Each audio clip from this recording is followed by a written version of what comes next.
Hi, another rambling hiking video. I'm close to completing the Wainwrights now. I've got 7 to go, hoping to do 2 today on this ramble. Join me.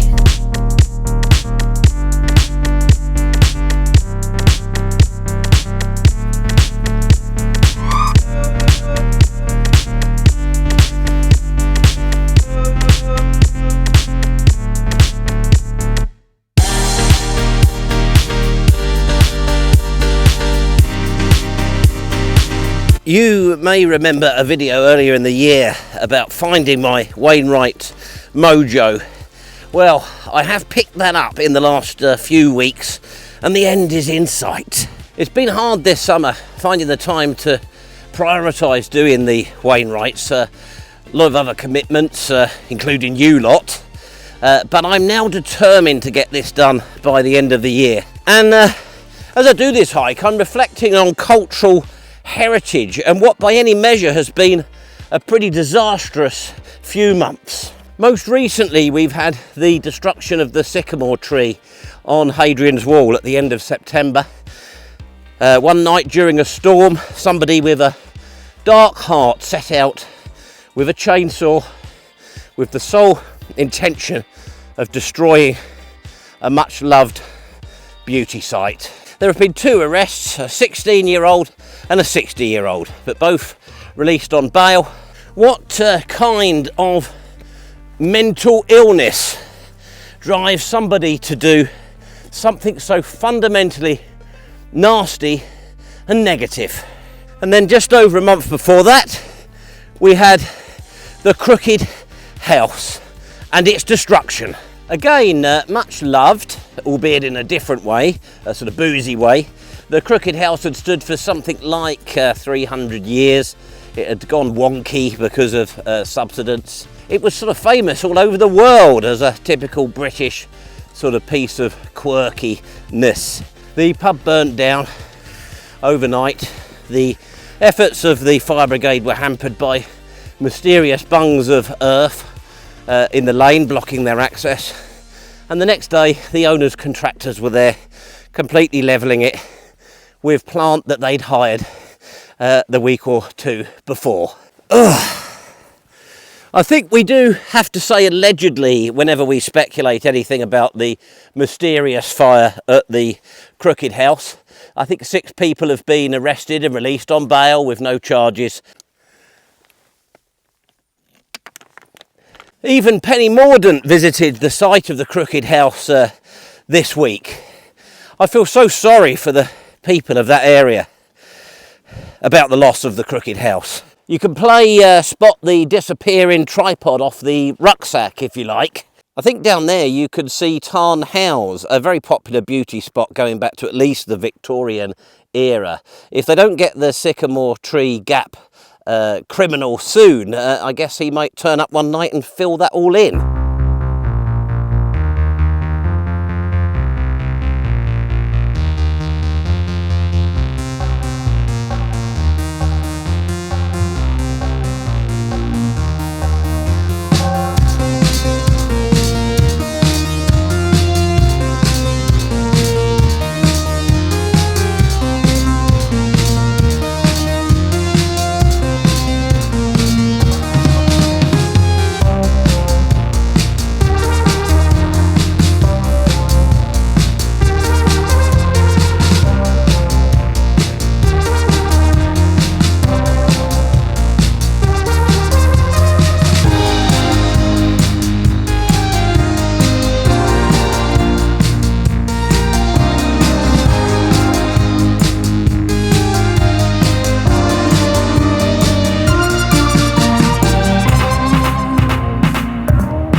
6 to go, although not today, just one more. We're heading off now to Blackfell over the other side of the valley. I've switched to GoPro now in true outdoorsy YouTuber mode. I'll tell you what, also in true YouTuber mode, I'll bring you back in a bit.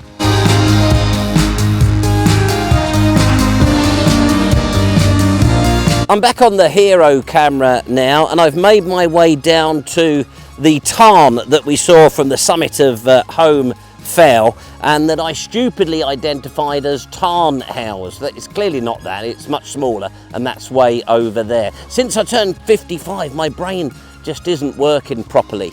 Nonetheless, in the words of A Tramp in the Hills, one of our favourite YouTube channels, it is beautiful. Right, we better get a move on. I suppose if I was a proper YouTuber, I would put one of those autumnal filters over this, wouldn't I?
You've probably just enjoyed a little bit of B-roll to reflect my onward progress to the next objective of this hike, Blackfell. And I thought I'd stop here for a little break before we start the final ascent, and I'll tell you a little bit more about this issue we've faced in terms of cultural heritage crime. So we had Sycamore Gap in September, Crookedhouse in August, back in July, and less well reported, we had Beggar's Bridge in the North York, on the North York moors, Glaisdale I think it is, 16th century grade 2 listed pack horse bridge, and one night somebody went out there with a power tool to carve their name into the parapet. And with that one, I don't think they've even identified any potential suspects. No arrests have been made.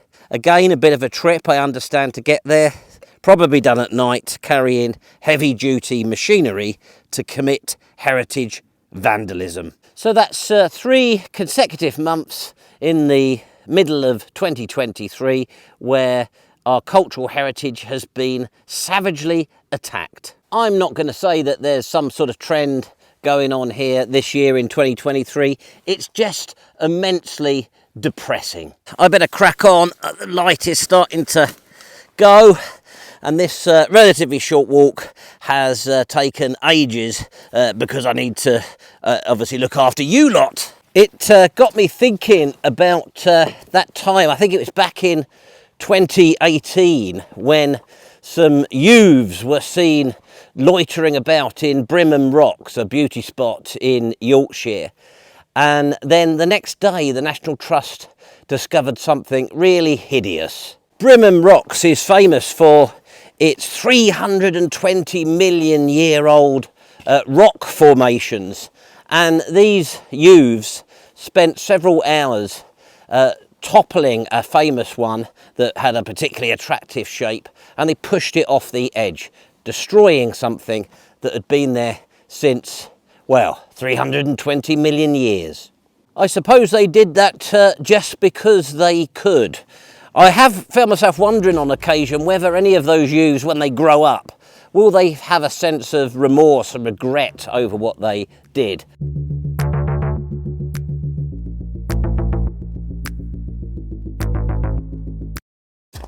Let me know in the comments down below what you think.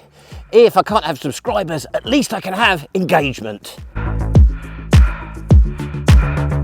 Well, in a bit of a jarring edit cut, I'm now at the top of Blackcrag. I was losing light, so I couldn't do any more B-roll. I hope you've enjoyed this video and the autumnal countryside of the Lake District, and I've given you some food for thought with all this cultural heritage crime that we've been discussing. Please like and subscribe, and we'll now do a really comfortable outro with this gizmo.